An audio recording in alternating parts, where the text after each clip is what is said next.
दोस्तों नमस्कार। पेंटागन की खुफिया रिपोर्ट ने अमेरिकी सरकार के होश फाख्ता कर दिए हैं। यह ऐसी रिपोर्ट है जो सीधे तौर पर अमेरिकी राष्ट्रपति के दावों को झुठलाती है। यह ऐसी रिपोर्ट है जो 48 घंटे पहले ही पेंटागन के वरिष्ठ अधिकारी जो सामने आकर बतलाते हैं कैसे ईरान के तीनों परमाणु अड्डों को खत्म किया गया, और राष्ट्रीय संदेश में खुद राष्ट्रपति आकर कहते हैं अब ईरान बरसों बरस नहीं दशकों पीछे चला गया कि अब वह किसी भी तरीके से परमाणु हथियार बना पाएगा। और इसी का जश्न नेतान्याहू यानी इजराइल के प्रधानमंत्री मनाते हैं और यह कहते हैं जो लक्ष्य था वह पूरा हो गया। लेकिन क्या यह सारी बातें झूठी है? यह सारी बातें गलत है?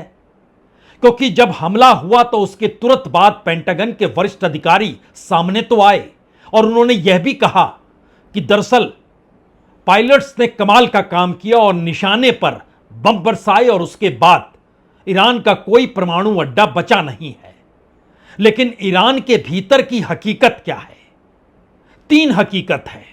पहली हकीकत, खुद ईरान के भीतर वहां की जो राष्ट्रीय परिषद है, सुरक्षा राष्ट्रीय परिषद, उसने जो बयान जारी किया वह शायद इजराइल के लिए मायने नहीं रखेगा।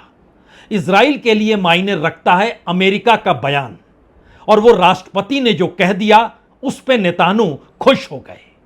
लेकिन महज 48 घंटों के भीतर पेंटागन की खुफिया रिपोर्ट की पहली कॉपी जब बाहर निकल कर आई तो उसके बाद अमेरिकी राष्ट्रपति ने भी कह दिया दरअसल यह सब कुछ फेक है। CNN जो चला रहा है यह फेक न्यूज है।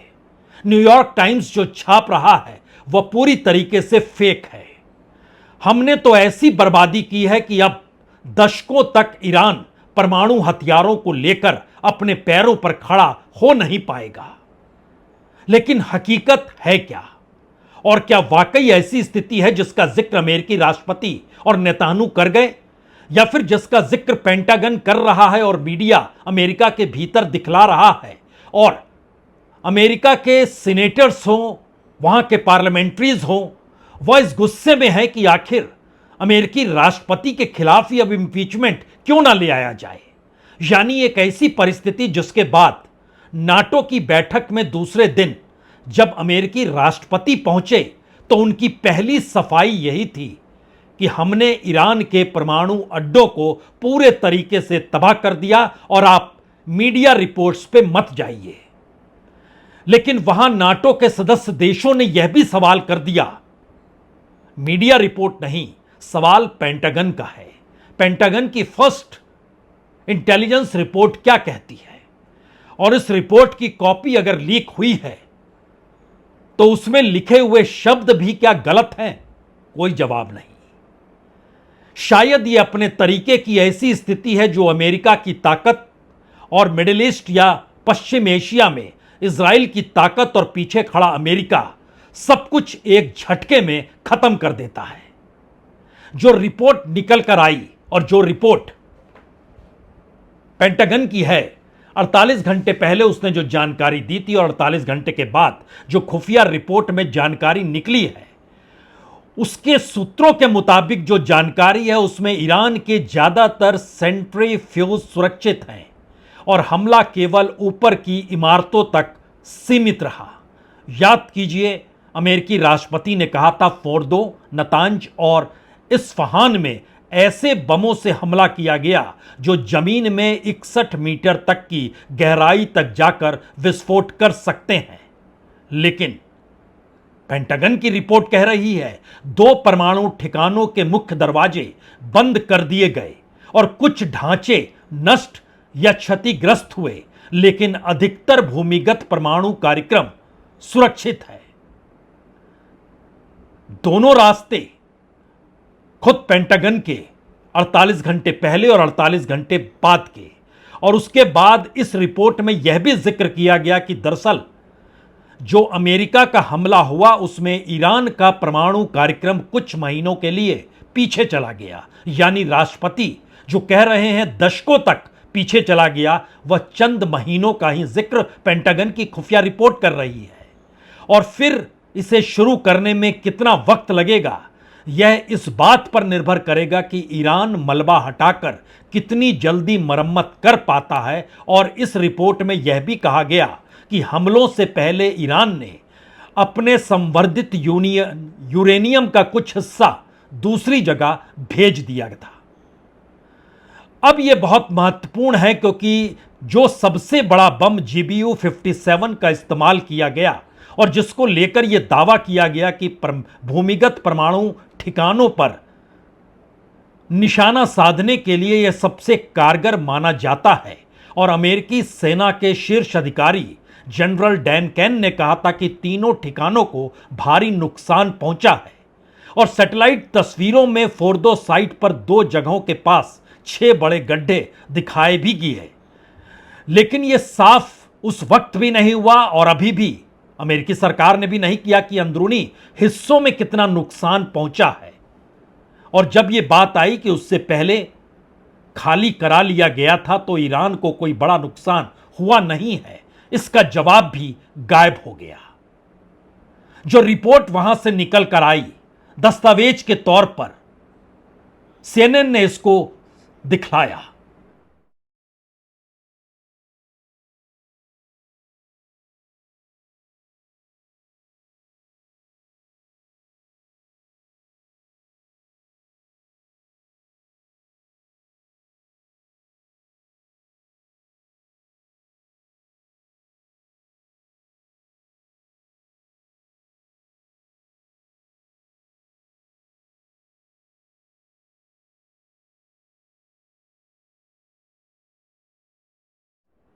पेंटागन की इस फर्स्ट खुफिया रिपोर्ट के सामने आने के बाद अमेरिकी राष्ट्रपति ने खुले तौर पर कहा कि CNN और न्यूयॉर्क टाइम्स फेक न्यूज फैला रहे हैं। दोनों मिलकर इतिहास के सबसे सफल सैन्य हमलों में से एक बदनाम करने की कोशिश कर रहे हैं। और ईरान के परमाणु ठिकाने पूरी तरीके से तबाह हो चुके हैं और जनता दोनों को यानी न्यूयॉर्क टाइम्स और CNN को जमकर आड़े हाथों ले रही है। लेकिन दूसरी तरफ पार्लियामेंट्रीज और सीनेटर के भीतर और अमेरिकी जनता के भीतर भी यह सवाल है कि अगर पेंटागन की यह खुफिया रिपोर्ट है तो पेंटागन तो सरकार के मातहत ही आता है। जिस तरीके से तुलसी गैबार्ट ने जब अपनी रिपोर्ट ईरान के परमाणु हथियारों को लेकर यह कही थी कि उसके पास कोई परमाणु हथियार नहीं है, बावजूद इसके अमेरिकी राष्ट्रपति ने तुलसी गैबार्ट को भी खारिज किया। तो यह सवाल अमेरिका के भीतर बड़ा हो रहा है और उसका कितना बड़ा रिएक्शन किस तर्ज पर होगा, हमें लगता है इसकी एक दूसरी तस्वीर इसके साथ साथ पहले देख लें और समझ लें। क्योंकि इन सब के बीच ईरान के भीतर क्या हो रहा है और ईरान ने जिन बातों को रखा है उसका मतलब मायने क्या है।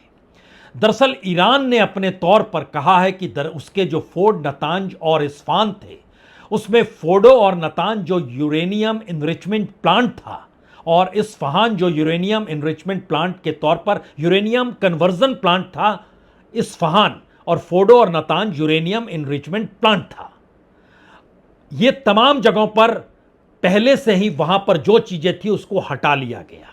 इसके बाद की रिपोर्ट शायद अमेरिका और इजराइल के लिए मुश्किल हालात पैदा करेगी, क्योंकि उनकी अपनी रिपोर्ट में यह कहा गया कि तेहरान, अराक और बोनाब यहां पर अब रिसर्च में तेजी लाई गई है। यूरेनियम माइंस जो कि संगत और बंदरे अब्बास में है, इसमें काम में तेजी ले आई गई है। न्यूक्लियर पावर प्लांट जो बुशहर में मौजूद है वहां पर पावर में और तेजी कैसी लाई जाए इस पे काम शुरू कर दिया गया है। और न्यूक्लियर एक्टिविटी में सक्रियता मरितान और लबिस्तान में बहुत तेजी से बढ़ी है। सवाल इतना भर नहीं है। ईरान ने अपनी रिपोर्ट में कहा है कि अब IAEA यानी अंतर्राष्ट्रीय परमाणु ऊर्जा एजेंसी अब उसके साथ कोई सहयोग तत्काल में नहीं होगा, यानी स्थायी तौर पर नहीं बल्कि अस्थायी तौर पर ही सही अब उसके साथ सारे समझौते तोड़े जा रहे हैं। और यह बाकायदा पार्लियामेंट में वहां पर एक विधेयक लाया गया। उस विधेयक के हिस्से में कहा गया है कि IAEA के सुपरवाइजर्स जो अब आते रहे इससे पहले अब वो नहीं आ पाएंगे और वो तभी आ पाएंगे जब सर्वोच्च राष्ट्रीय सुरक्षा परिषद इसकी इजाजत दे देगा, यानी वहां के सुप्रीम लीडर की इजाजत होगी, तभी IAEA के अधिकारी सुपरवाइज करने भी वहां आ पाएंगे। इस विधेयक में एक बात का और जिक्र है कि IAEA को ईरान की न्यूक्लियर साइट्स की सुरक्षा से जुड़ी गारंटी देनी होगी। यानी अब वो ये बिल्कुल नहीं कर सकता है कि हम कोई सुरक्षा की गारंटी नहीं देंगे, हम तो सिर्फ सुपरवाइज करने आए हैं। गारंटी भी चाहिए और उसके बाद इजाजत भी चाहिए, और इन सब के बीच सहयोग निलंबित हो गया। और जो पुराने दूसरे जगह थे, लगभग 6 जगह अलग से थे, तेहरान, अराक, बुनाब, सनद, बंदर अलास, बुशहर, मरितान और लमिसात, तमाम जगहों पर कार्रवाई तेज हो गई। इस्फहान, नतांज, फोर्डो में अनुकूल परिस्थिति खुद पेंटागन की खुफिया रिपोर्ट बता रही है कि मलबा साफ होने के बाद वहां पर भी वो पहल कर सकता है। तो क्या सब कुछ एक झटके में बदल गया? यह अंतर्राष्ट्रीय ताकत के बीच खड़े ईरान में जश्न मनाया जा रहा है। जश्न में ईरान के सभी लोग शामिल हो गए हैं, और जो सवाल इससे पहले वहां के सुप्रीम लीडर या फिर इस्लामिक रेवोल्यूशन के बाद जो सवाल थे मॉडरेट चेहरे को लेकर और कट्टरवादी चेहरे को लेकर, उस हमले के बाद की परिस्थितियों ने सब कुछ बदल दिया। क्योंकि जश्न की तस्वीरों को देखिए जो तेहरान की सड़कों पर है, और ईरान के भीतर अलग अलग शहरों में सभी लोग एकजुट हुए हैं।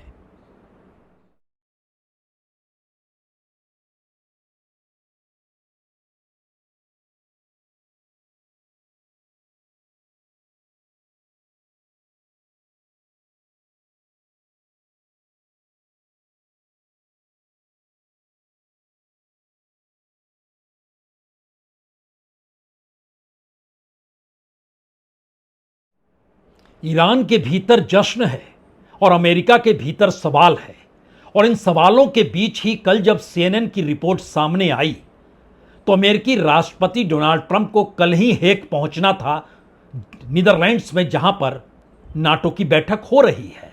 यह बैठक इसलिए सबसे महत्वपूर्ण है क्योंकि इस बैठक का मतलब ही नाटो देशों की सुरक्षा और सुरक्षा पर खर्च होने वाला पैसा है।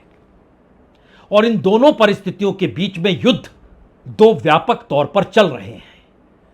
और नया सवाल यह भी है कि जिस गाजा पर हुए हमले को लेकर तमाम यूरोपीय कंट्री ने यूनाइटेड नेशन के भीतर इजराइल से यह आग्रह किया था कि वो हमले रोक दे, इसको लेकर भी विवाद है। और नया विवाद अब यूक्रेन और रूस का युद्ध ना खत्म हो पाना और इन सब के बीच ईरान के परमाणु ठिकानों में सब कुछ सुरक्षित रहना, इन सवालों को लेकर ही खुद अमेरिकी राष्ट्रपति डोनाल्ड ट्रंप आज हेग पहुंचे। नाटो देशों के बीच उनकी मौजूदगी इसलिए मौजूदगी बढ़ी है क्योंकि नाटो देशों की सुरक्षा में जो पैसा खर्च होता है उसका लगभग 66% हिस्सा 66% पैसा अमेरिका देता है। बाकी तमाम देश बहुत कम देते हैं, GDP का 2% देते हैं। ट्रंप ने आते ही इस बात का जिक्र किया कि दरअसल अब सुरक्षा में दिए जाने वाला पैसा आपको बढ़ाना होगा, अन्यथा संकेत पहले दे चुके हैं कि हम नाटो से भी बाहर हो जाएंगे। GDP का 2% तमाम नाटो कंट्रीज देती है, अमेरिका कह रहा है नहीं, अब आपको 5% देना होगा। स्पेन ने खुले तौर पर विरोध कर दिया, फ्रांस, इटली और कनाडा ने विरोध किया। स्पेन ने इनकार किया, इन्होंने विरोध किया। उसके बाद यह बहस और आगे बढ़ी और इस सवाल पर आकर अटक गई कि जिस लिहाज से पश्चिम एशिया में इजराइल ने जो हमला किया, उस हमले के आइन के तहत जिन बातों का जिक्र शंघाई कॉरपोरेशन कर रहा है, ब्रिक्स कर रहा है, ब्रिक्स की बैठक अगले महीने होनी है। SCO की बैठक कल से शुरू होगी, विदेश मंत्रियों की। नेशनल सिक्योरिटी एडवाइजर की बैठक कल थी वहां पर, और भारत के नेशनल सिक्योरिटी एडवाइजर डोभाल पहुंचे थे। चीन के अपने समकक्ष के साथ वो खड़े भी हुए, टेररिज्म का जिक्र भी किया। लेकिन इन सारे सवालों के बीच SCO में भी यह सवाल था कि अंतर्राष्ट्रीय कानून इस दौर में मायने रखते हैं या नहीं रखते हैं। जिस तरीके से इजराइल ने ईरान पर हमला किया, यही सवाल ब्रिक्स के भीतर था और यही सवाल नाटो के भीतर भी आकर खड़ा हो गया। क्योंकि ट्रंप ने आने के बाद यह वादा किया था कि यूक्रेन और रूस का युद्ध खत्म करवा देंगे, जो नहीं खत्म हुआ। नाटो कंट्रीज में जो पूरे यूरोप के देशों की कतार है, वो जानती है कि दरअसल रूस और नाटो कंट्रीज के बीच में कोई देश है तो वो यूक्रेन ही मौजूद है। यूक्रेन की सीमा जिस दिन खत्म हुई, नाटो देशों के मुहाने पर आकर रूस खड़ा हो जाएगा और यह नया संकट इजराइल और ईरान के बीच का उभरकर सामने आ गया। यानी दुनिया के तमाम अंतर्राष्ट्रीय मंचों पर यह सवाल बड़ा हो गया कि अमेरिका और राष्ट्रपति ट्रंप जिन बातों का जिक्र कर रहे हैं उसका कोई आधार भी है या नहीं है। अन्यथा इस तरीके से CNN जो रिपोर्ट दिखला रहा है, ऐसी रिपोर्ट वो क्यों दिखलाता? This is CNN breaking news. We have major breaking news into CNN. Three sources tell CNN that according to an early U.S. intelligence assessment, the U.S. military strikes on 3 of Iran's nuclear facilities last weekend did not destroy the core components of the country's nuclear program and likely only set it back a few months. Let's go to CNN national security correspondent Natasha Bertrand, who has this exclusive new reporting. This is to that question that has been asked about how much damage has been done. This is a real question. It's also a political question that has been to something that Donald Trump has been sort of dealing with here recently. What are you learning, Natasha? Yeah, look, Brianna, this is the first assessment that we are getting that the U.S. intelligence community has found about the battle damage that resulted from those U.S. military strikes on these 3 Iranian nuclear facilities over the weekend. And as you said, it was produced by the Defense Intelligence Agency, which is the Pentagon's intelligence arm. And it is worth noting that it is a very early assessment. The Defense Intelligence Agency has assessed that the core components of Iran's nuclear program are largely intact, and that Iran's nuclear program has essentially only been set back by months. हालांकि CNN की report को खारिज Trump ने किया, अमेरिकी रक्षा मंत्री ने किया, व्हाइट हाउस की प्रेस सेक्रेटरी ने किया और खुद प्रशासन ने कहा बिल्कुल ऐसा नहीं है जो बतलाया जा रहा है। लेकिन यह सवाल अभी भी अमेरिका के भीतर अनसुलझा सा है कि पेंटागन की प्रतिक्रिया इस पर क्या है, जो प्रतिक्रिया खुलकर सामने अभी तक नहीं आई है। और उससे भी ज्यादा महत्वपूर्ण यह है कि इस बीच जो दुनिया के दूसरे ऑर्गेनाइजेशन, अगर ब्रिक्स का जिक्र करें, जिसकी जुलाई में बैठक भी होनी है और उसमें ईरान भी सदस्य है, चीन भी है, रशिया भी है, भारत भी है, साउथ अफ्रीका भी है, ब्राजील भी है, सभी देश पहुंचेंगे।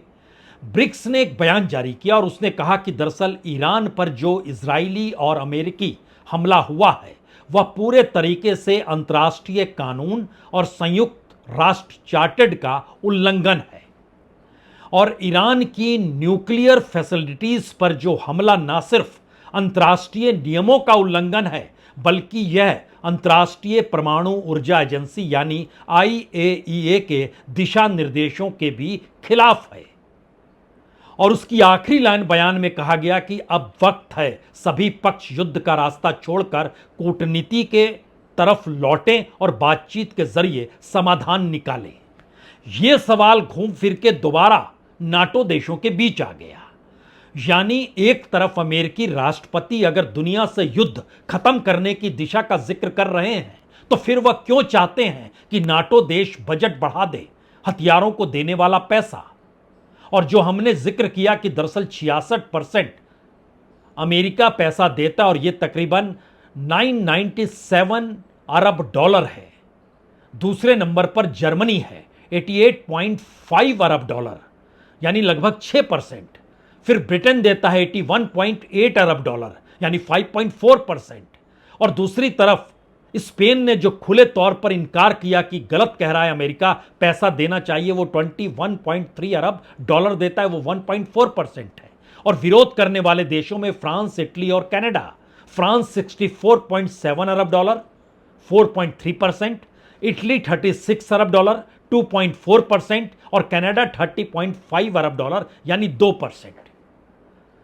दुनिया के तमाम देश पैसा देते हैं, लेकिन नाटो का एक नियम है कि किसी पर भी कोई हमला होता है तो सब मिलकर उसका बचाव करेंगे और अमेरिका चाह रहा है कि अब इसका बचाव करें। और यह सवाल नाटो कंट्रीज के भीतर है कि आप युद्ध खत्म दुनिया से करना चाहते हैं, इसीलिए आप ट्रेड वार की दिशा में गए और ज्यादातर नाटो कंट्रीज के साथ ही टैरिफ को लेकर अमेरिका की लड़ाई चल रही है। तो क्या इस पूरी प्रक्रिया के भीतर युद्ध ही एकमात्र रास्ता बचेगा और दूसरा कोई रास्ता नहीं बचेगा? और इस प्रक्रिया में जो युद्ध ही रास्ता बचेगा, तो आपने जितना खर्च किया और जिस बॉम्बर विमानों के जरिए जो नक्शा बदल देने का जिक्र किया गया, उसके क्या मतलब मायने हैं? लेकिन इन सब के बीच व्हाइट हाउस हो, रक्षा मंत्री हो, खुद अमेरिकी राष्ट्रपति हो, किसी ने ट्वीट किया, किसी ने बयान दिया, देख लीजिए उनको, सभी ने इस बात को गलत बतलाया कि जो जानकारी दी जा रही है यह बिल्कुल सही नहीं है। लेकिन इस फहरिस्त में कहीं भी पेंटागन नहीं है और कोई यह नहीं कह रहा है कि खुफिया रिपोर्ट के बारे में कि गलत है। वो कह रहा है जो रिपोर्ट दिखाई जा रही है वो फेक न्यूज फैला रहे हैं।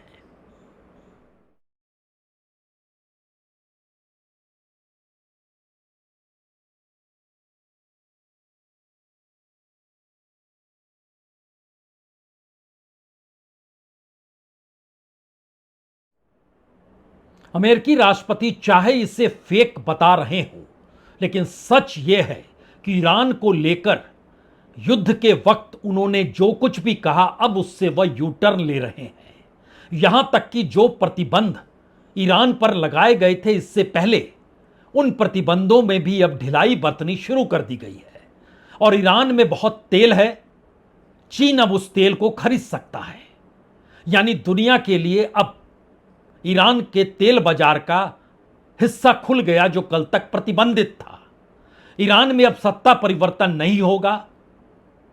ईरान के भीतर बेहतरीन सत्ता काम करे और परमाणु हथियार वो बना पाने में सक्षम नहीं है, तो एक बेहतरीन ईरान उभर सकता है। यानी जिस ईरान को ग्रेट बनाने के लिए इससे पहले वहां के सत्ता पलट का जिक्र था, वह भी पलट गया। तेल को बेचने और खरीदने को लेकर भी यू टर्न ले लिया गया। और इन हालातों के बीच जो पेंटागन की रिपोर्ट आई, उसके जरिए अब हाउस ऑफ रिप्रेजेंटेटिव और सीनेट के साथ जो एक गोपनीय बैठक सदस्यों के बीच होनी थी, वह भी टल गई है। सीनेट के साथ बैठक अब कल होगी और परसों यानी शुक्रवार के दिन हाउस ऑफ रिप्रेजेंटेटिव की बैठक होगी। हाउस के स्पीकर माइक जॉनसन ने हालांकि कहा इसकी वजह उन चीजों से मत जोड़िए, यह एक अलग चीज है। लेकिन अगला सवाल फिर वहीं आकर अब अमेरिका को परेशान कर रहा है, क्योंकि युद्ध में नहीं कूदेंगे, युद्ध में कूदे। कूदने के बाद जो सफलता मिली, उस सफलता पर सवालिया निशान है। इजराइल के पीछे खड़े थे, इजराइल के लिए मुश्किल हालात है। जिस लक्ष्य के लिए निकला वो लक्ष्य पूरा कर नहीं पाया। इस्लामिक देशों के भीतर एक नया तार इजराइल के कमजोर होने के साथ, या कहें अमेरिकी राष्ट्रपति ट्रंप के बार बार यू टर्न लेने के साथ ही एक दूसरे को जोड़ते चला गया। और इस परिस्थिति में रूस और चीन भी करीब आ गए। ब्रिक्स और एससीओ जैसे संगठनों ने भी बयान जारी करने शुरू कर दिए और खुले तौर पर कहा जो हो रहा था उसमें अमेरिका तो ना तो अंतर्राष्ट्रीय कानूनों को मान्यता दे रहा था और ना ही उसे कोई सफलता मिल रही थी। दूसरी लाइन महत्वपूर्ण है, कोई सफलता मिल रही थी तो क्या अमेरिकी ताकत को अब दुनिया के दूसरे ताकतवर देश चुनौती देने की स्थिति में है, या फिर अमेरिका अपनी ताकत को संजोकर नए सिरे से नाटो को एकजुट करने की दिशा में अब कदम बढ़ाएगा? और ब्रिक्स को लेकर इससे पहले जो चेतावनी दी गई थी किसी भी नई करेंसी को लेकर, तो अब अमेरिका के भीतर ट्रंप की ही क्रिप्टो करेंसी को लेकर सवाल है कि इसके जरिए तो डॉलर कमजोर होगा। यानी सवाल पेट्रो डॉलर से निकला और क्रिप्टो करेंसी तक आ गया। सवाल ब्रिक्स से निकला और परिस्थितियां ईरान के तेल को बेचने तक आकर खड़ी हो गई। तीन बड़े सवाल इस वक्त दुनिया के सामने हैं। पहला सवाल तो यही है कि अब इजराइल की जो भूमिका गाजा में थी और गाजा को जिस तरीके से वो डील कर रहे थे, अब कितने घंटे का और वक्त लगेगा जब वो उस पर ब्रेक लगाएंगे? और अमेरिका भी कहेगा, क्योंकि नाटो कंट्रीज के भीतर भी यह सवाल है कि गाजा पर हो रहे हमले पर अमेरिका वीटो यूनाइटेड नेशन में क्यों कर देता है और यह क्या सही है? यह मानवीय पहलुओं के खिलाफ है। तो गाजा पर कब हमले रुक जाएंगे, अब सवाल और उसके ऐलान का होने का है। दूसरा बड़ा सवाल, इस दौर में जो नाटो कंट्रीज में शामिल तुर्की सरीखे देश भी हैं, और जो पाकिस्तान भी अमेरिका के करीब जा रहा था, और भारत की भी रिश्ते अमेरिका के साथ जो जुड़े रहे, और टैरिफ काल में कुछ बिगड़े जरूर, लेकिन जो भी जुड़े रहे, अब वो बिल्कुल नए सिरे से अंतर्राष्ट्रीय संबंध बनेंगे दुनिया के तमाम देशों के साथ। और तीसरा सवाल अपने आप में सबसे बड़ा है, अमेरिका की जो साख अमेरिका के भीतर राष्ट्रपति पद को लेकर, अमेरिकी राष्ट्रपति डोनाल्ड ट्रंप की दूसरी बार जीत को लेकर, और अमेरिका के कैपिटल हाउस में जो हुआ था इससे पहले, और समर्थकों ने जो कुछ किया था, वो समर्थकों के बीच अब सवाल है कि क्या अमेरिका ट्रंप की अगुवाई में उस लक्ष्य को हासिल नहीं कर पा रहा है, और आने वाले वक्त में मुश्किल होगी। जिस लक्ष्य को पाने के लिए मेक अमेरिका अगेन ग्रेट का नारा ट्रंप ने दिया था, अब उसी के समर्थक सवाल ट्रंप से ही पूछ रहे हैं, ये नारा खोखला तो नहीं था? बहुत बहुत शुक्रिया, बहुत बहुत शुक्रिया।